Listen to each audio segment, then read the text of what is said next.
Well, good morning. Welcome back to my kitchen. A country boy can cook. Today we're going to do a dump cake, or some people call them peach cobbler, the easy way. It's another cake mix hack. I've already took my Baker's Joy. I need to be sponsored by them, I think, so they'd send me some more of this. I've sprayed my pan, got it prepared. I've got a 28-ounce can of sliced peaches. Wally World, great value. Just dump them into the pan that's sprayed. I mean, this is easy. It goes really quick. Not a lot to it. Just kind of shake it around in there, make sure they're even. I want some in the corners here. Who doesn't like a good peach cobbler? Anyway, at this point I take cinnamon and I lightly sprinkle some over the top. Not a lot, just a little, enough hint of flavor.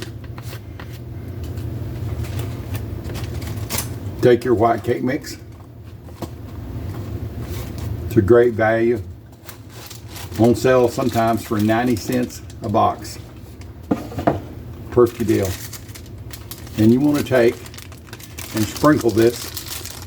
Let me get it down here so you can see it.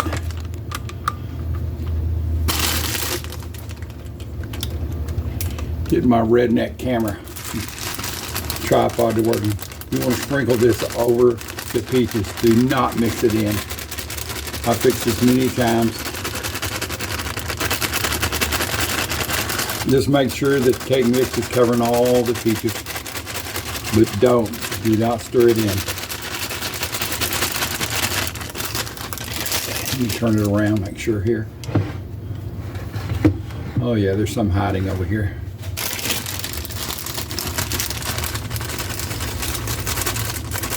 And this is just a regular white cake mix. You can do a yellow cake mix, any type that you want. Then take your spatula, make sure there's no lumps like that, and kind of spread it out even over the peaches. This is so easy and so good. If you've got a last minute place you've got to be and you need to take a dessert, everybody will thank you for this.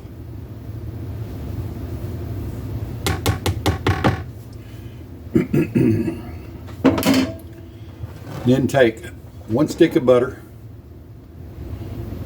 I melt mine on the defroster in the oven, and you just want to drizzle it across the top of your cake mix. Just maybe a 1/2 inch grid. I know it doesn't look like it's going to do anything, but it's just really good. It's an amazing way to use a cake mix and to make a last minute dessert.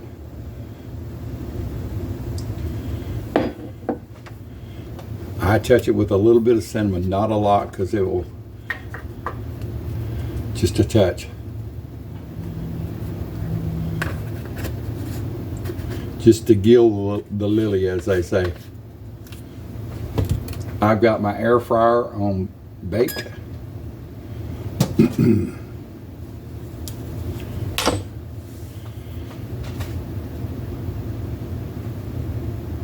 And I'm going to set it on 20 minutes. I believe this is probably going to take 30 to 35 minutes to bake. I'm going to go ahead and put this in. It doesn't take long to preheat. And you're going to be surprised of what happened. There it is. It's ready to go. I knew it wouldn't take long.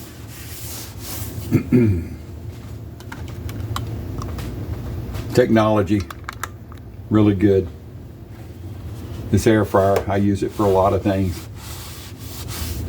The only thing I found it not the best at, and it was okay, but frying eggs, and you can, no problem. Just use some non-stick. I cooked mine in a pie tin. Sprayed it really good. Worked out good that way. But I couldn't control exactly how I wanted the yellows to be done. I like mine still a little bit of runny.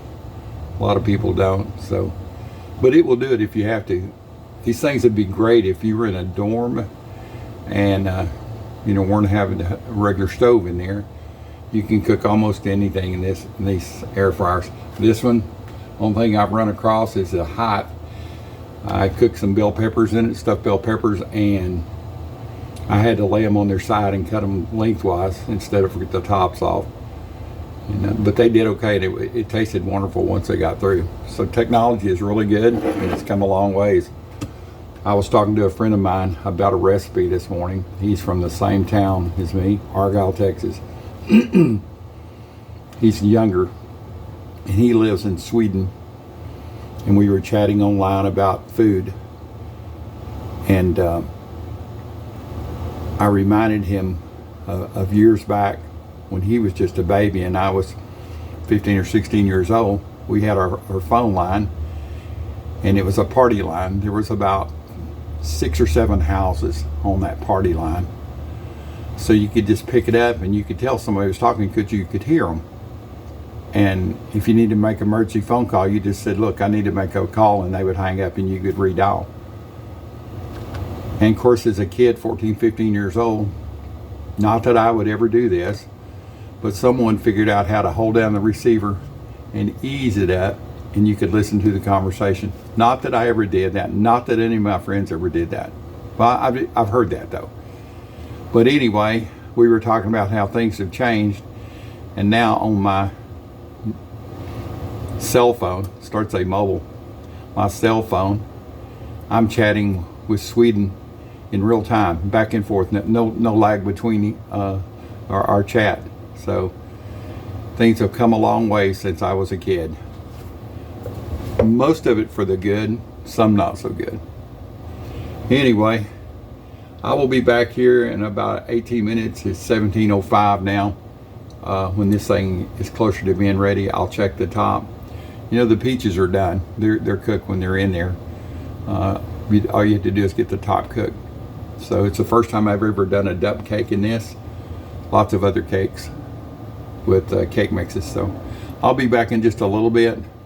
Be sure, if you watch my videos, subscribe. That way I'll know how many people are watching them. Give me a thumbs up if you like the video, if you found it informative. Send me a question if you have any. It can be about food or anything else. I know these videos are worldwide, so anyway, thank you. Thank you from the heart of the old dude. And when we get back, I'll explain how I got the nickname Old Dude. I'll be back in just a little bit, probably about 20 minutes. Back in again. I've checked it twice between the times. It was not ready. It took about 45 minutes to bake in this air fryer. I believe it's ready now, though. Let's see if I can get this out so I can look at it.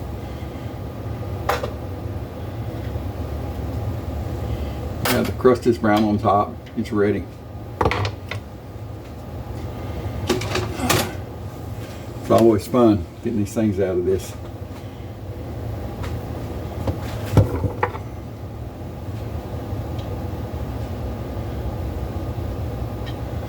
This is going to my neighbor today. One of my friends comes over to his mother's every night and checks on her.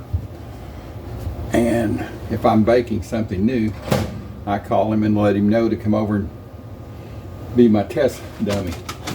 Problem is, he loves it. He says it's all good. So let me get this down so you can see it.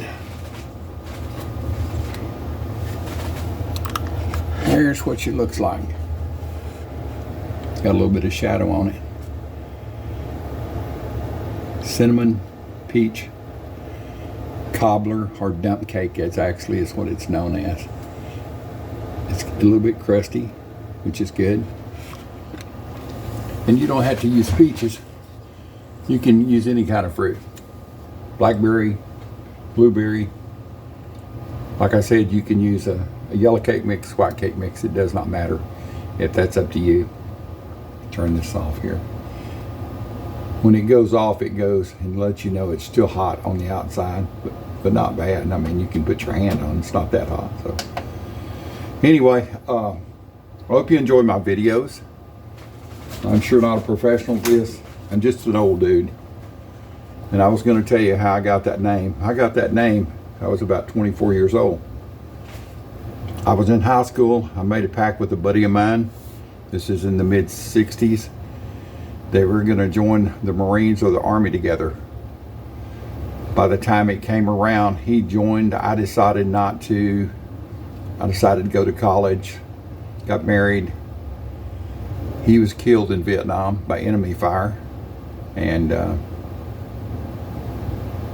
it hit me, just hit me bad all those years that I wasn't there. I don't know what I'd have done if I was there. But anyway, it just didn't set good with me. His name was David Hendry. You can look it up, like Dallas, Texas. It tells all about him. He was a Marine. He was a good guy, a really good guy. So by the time I was married and had a child, and I decided I would join the service, I went in the Army.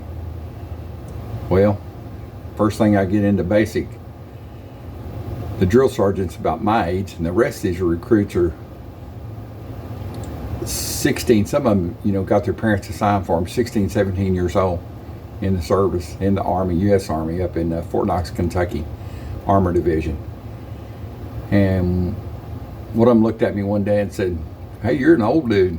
I said, "Yeah, I know. I joined late, but you're never too old to help."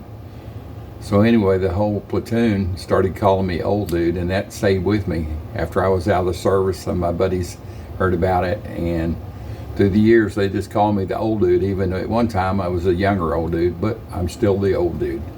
I'm 70 and retired, doing what I like to do, which I love to cook. Please subscribe. I'm going to do a video here soon about my hometown, Argyle, Texas. When we moved out there, was a couple hundred people. It was a little city and not much of anything. It's changed a lot. But I'll take you by the ranch where I was raised. There's houses all over it, of course, now. It's a subdivision. But anyway, and I'll put up some pictures of what it used to look like and what it looks like now. So probably no food involved, unless it's a stop at my favorite place up in Denton to get a burger, and that would be Frosty's Drive-In. It's been there since the 50s. So anyway, thanks for being part of this. Subscribe, like, give me a thumbs up. That way YouTube knows I'm there. And leave me a comment.